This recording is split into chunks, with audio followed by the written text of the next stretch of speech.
respuesta por fin encontrarás en el libro, como dijo el poeta, que de oro sus hojas están cubiertas y de fuego resplandecen sus letras. No Buenos días, en él, buenas tardes, buenas noches, amigos, familiares, hermanos en Cristo de TikTok, de Facebook, de YouTube. Les habla Amílcar Sánchez para el canal de La Respuesta. Y antes de comenzar, recuerden suscribirse, darle like al video, compartirlo, porque es la manera en que YouTube nos encuentra en el algoritmo para que la gente pueda encontrar este canal más fácil. Recuerden que es porque estamos haciendo las cosas como otros hermanos, igual no es porque sea algo especial, sino para que haya más canales a los cuales nosotros nos estamos sumando, que compartan del Evangelio, de la sana doctrina. Y recuerden que este canal está hecho para compartir el Evangelio.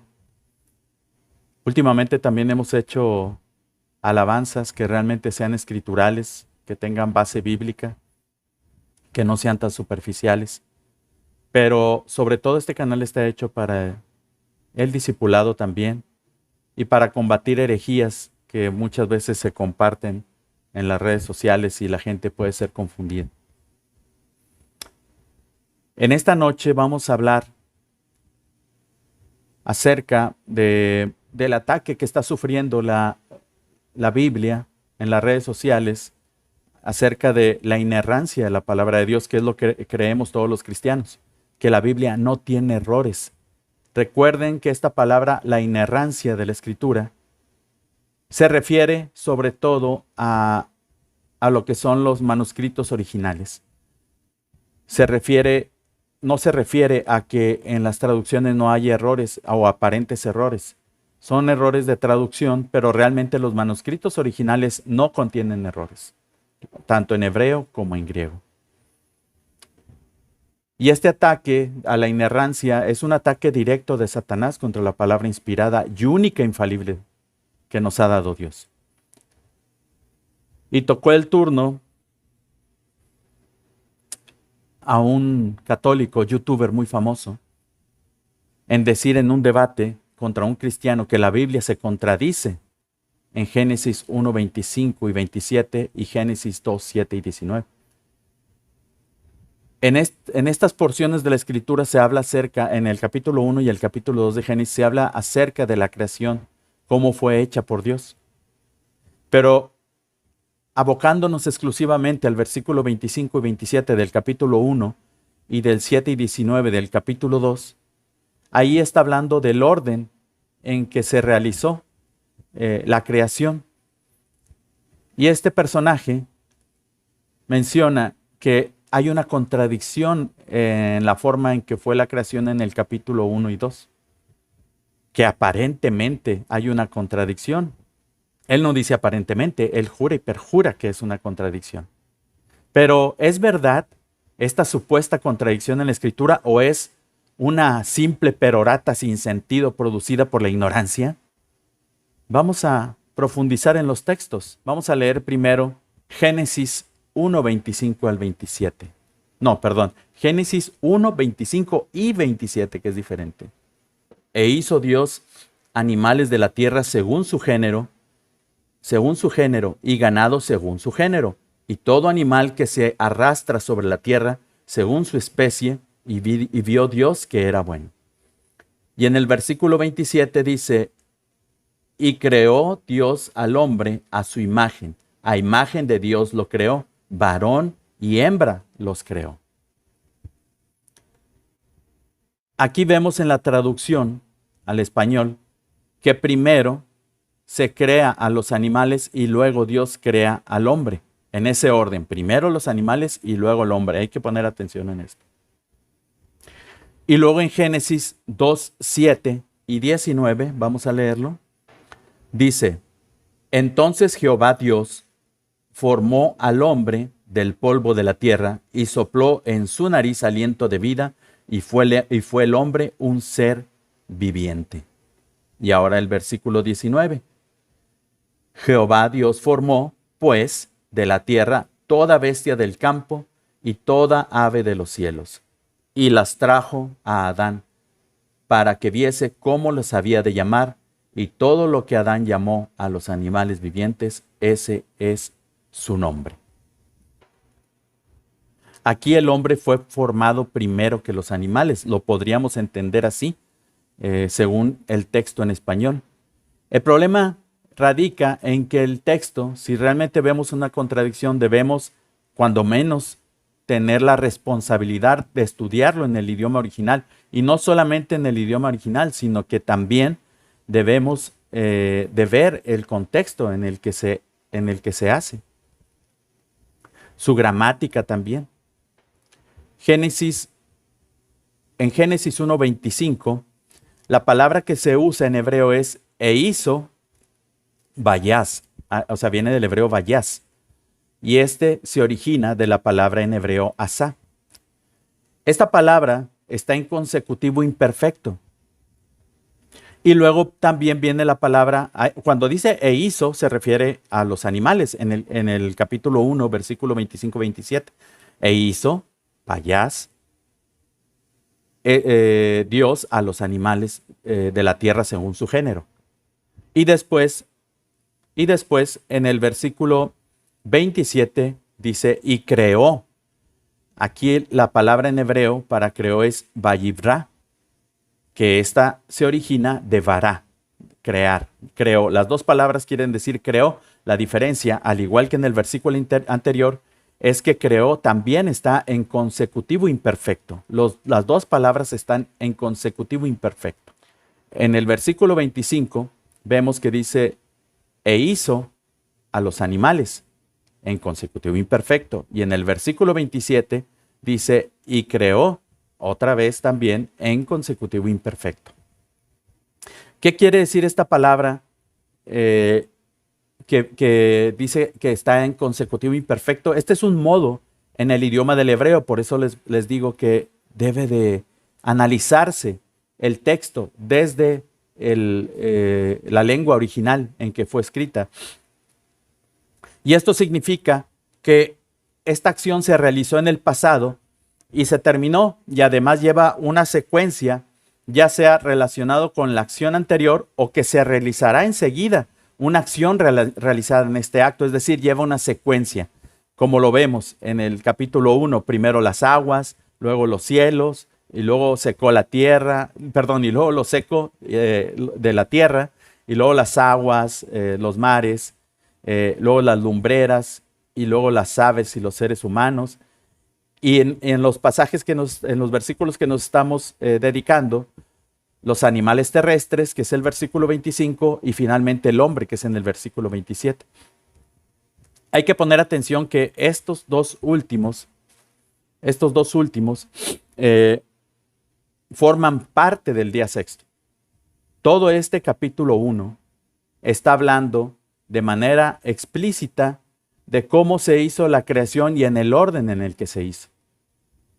En el capítulo 2, en el versículo 7, la palabra que se usa es formó al hombre, del hebreo vayitzer, y que se origina de la palabra yatzar, que quiere decir creó.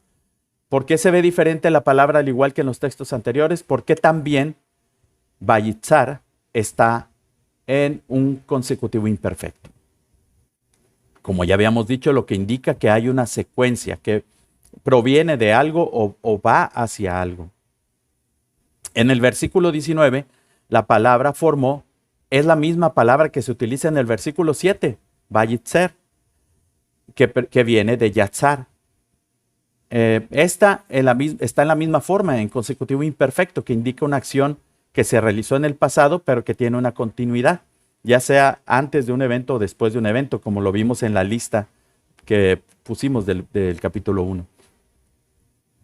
Aquí vamos a empezar con la aclaración, señalando que el capítulo 1 habla de la creación completa en forma secuencial y el capítulo 2 habla a detalle del sexto día, exclusivamente del sexto día. No está hablando de toda la secuencia de la creación otra vez. No está hablando de eso.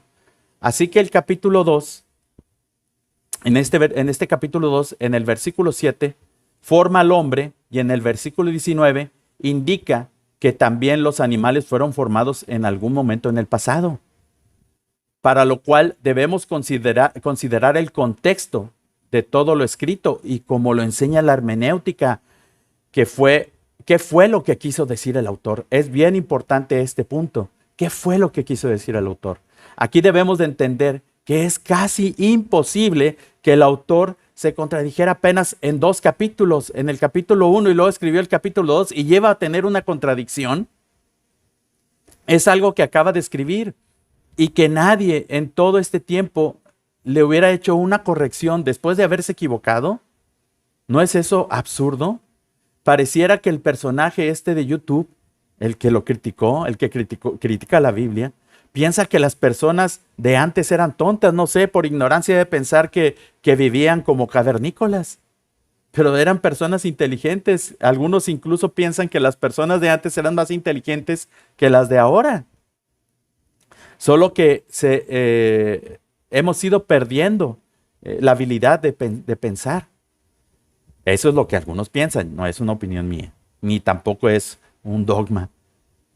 Pero, ¿qué quiero decir con esto? Que las personas de antes no eran tontas, por lo tanto hay que darle el beneficio de la duda al autor de que realmente no se está contradiciendo. Tenemos que entender que en muchas traducciones tienes que aplicar la traducción dependiendo del contexto, como en el verbo to be en inglés. Aquí incluso ustedes mismos, muchos han de estar familiarizados con el inglés.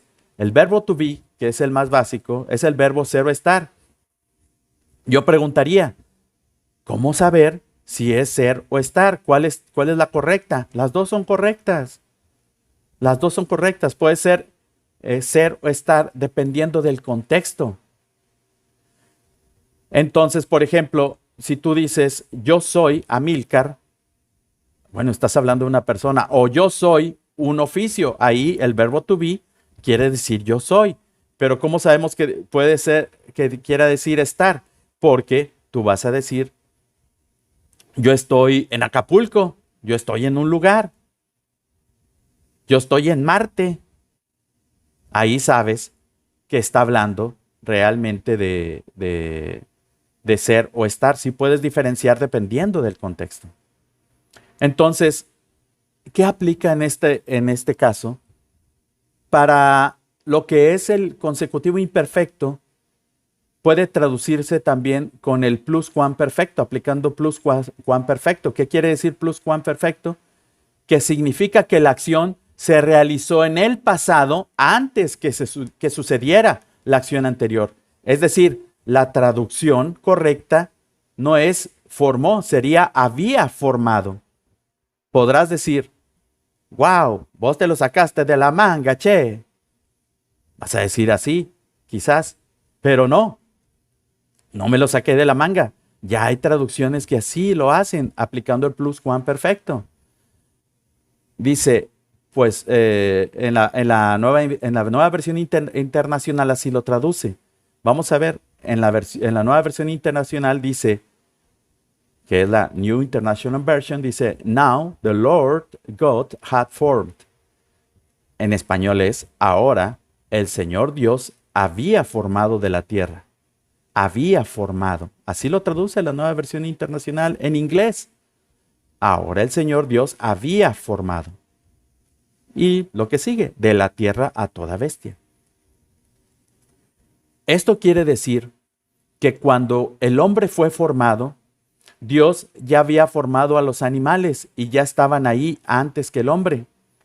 El consecutivo imperfecto permite esta traducción. Se puede hacer, como lo habíamos dicho, formó o había formado. ¿Qué es lo que me hace traducir había formado? El contexto. El contexto y lo que realmente había querido transmitir el autor. Tienes que considerar eso tanto la gramática en hebreo como la palabra en hebreo, en qué modo está, su contexto de todo lo que está escrito y también lo que quiso transmitir el autor. Entonces vemos definitivamente que se acabó el debate. No hay debate en esto. No hay ningún debate en este texto. Quizás este video es un poco corto, pero va al punto. Y es muy importante para que no se dejen engañar otra vez con este tipo de herejías. No hay contradicción en las escrituras. Si se les hace muy rápido el video, páusenlo y vayan viendo, anoten, arrastren el lápiz para que a ustedes se les quede grabado qué es lo que quiere decir realmente en el texto del versículo, en este caso del versículo 19. Jehová Dios formó, incluso aquí en la Reina Valera agrega una palabra, Jehová Dios formó, pues. Pero la traducción correcta debería ser y formó y había formado Jehová. Como dice la versión internacional, dice, ahora el Señor Dios había formado. Así es como es la traducción correcta, había formado. Porque los animales ya estaban ahí cuando Dios ya había formado a Adán. Espero que quede claro, no se dejen engañar. La Biblia es la respuesta a todas tus dudas. Es un ataque directo de Satanás cuando atacan la inerrancia de la Escritura. Vamos a hacer más videos en los cuales vamos a estar hablando también de otro ataque a la palabra de Dios, pero en este caso en el texto de Juan, déjeme ver el texto. Más adelante vamos a hacer un video hablando de Primera de Juan 5:12, donde también hubo una mala interpretación de un católico, pero pues no quiero decir más, no quiero adelantar.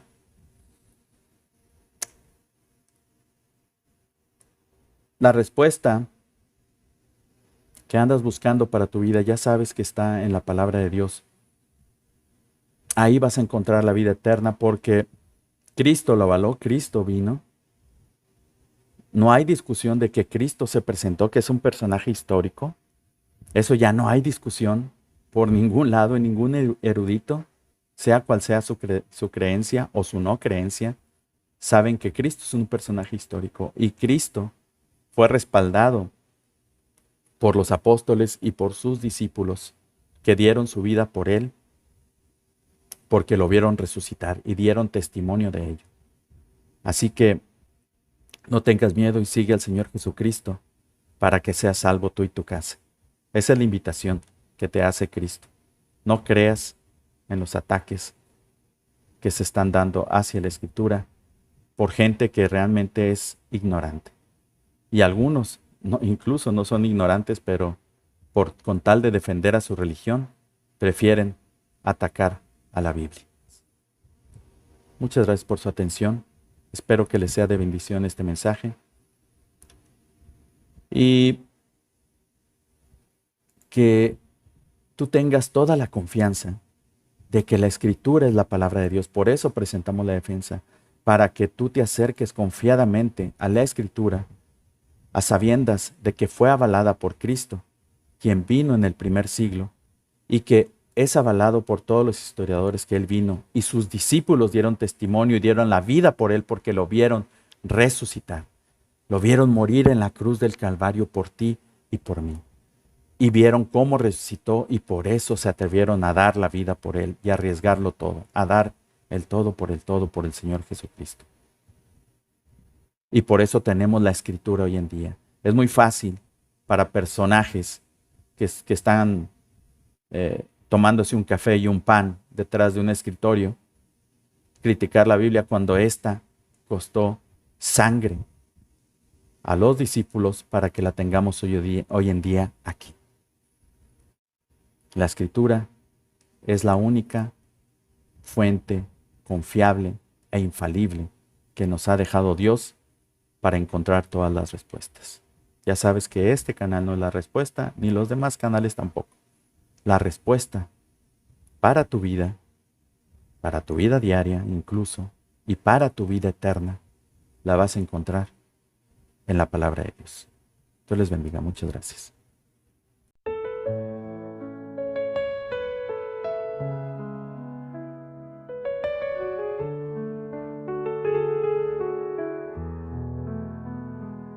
Dice Dios de su siervo amado, este será prosperado, al cual lo pondrá muy en alto, será engrandecido y exaltado. A muchos él ha asombrado por haber sido humillado. De los hombres su parecer, su rostro fue desfigurado, y así muchos se asombraron, porque los hará entender lo que nunca les fue contado. Las naciones han de enmudecer, entre los hombres será rechazado, y como escondimos de él el rostro, no lo estimamos, fue despreciado. Llevó nuestras enfermedades, en verdad nuestros dolores sufrió.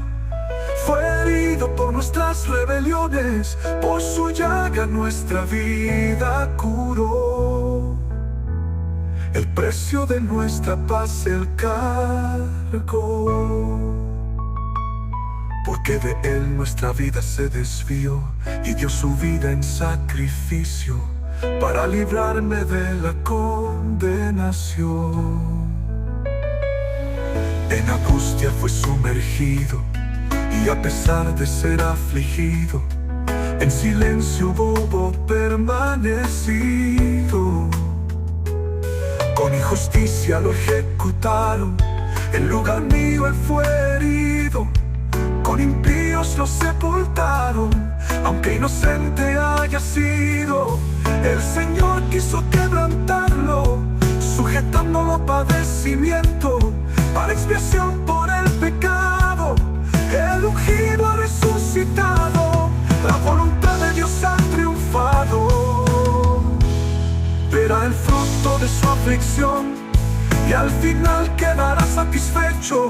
Y por su gran conocimiento, el justo justificará a muchos, y la maldad de Dios ha cargado. Dios le pondrá con los grandes, con los justos repartirá el botín, por contarse entre los pecadores, por dar su vida hasta morir.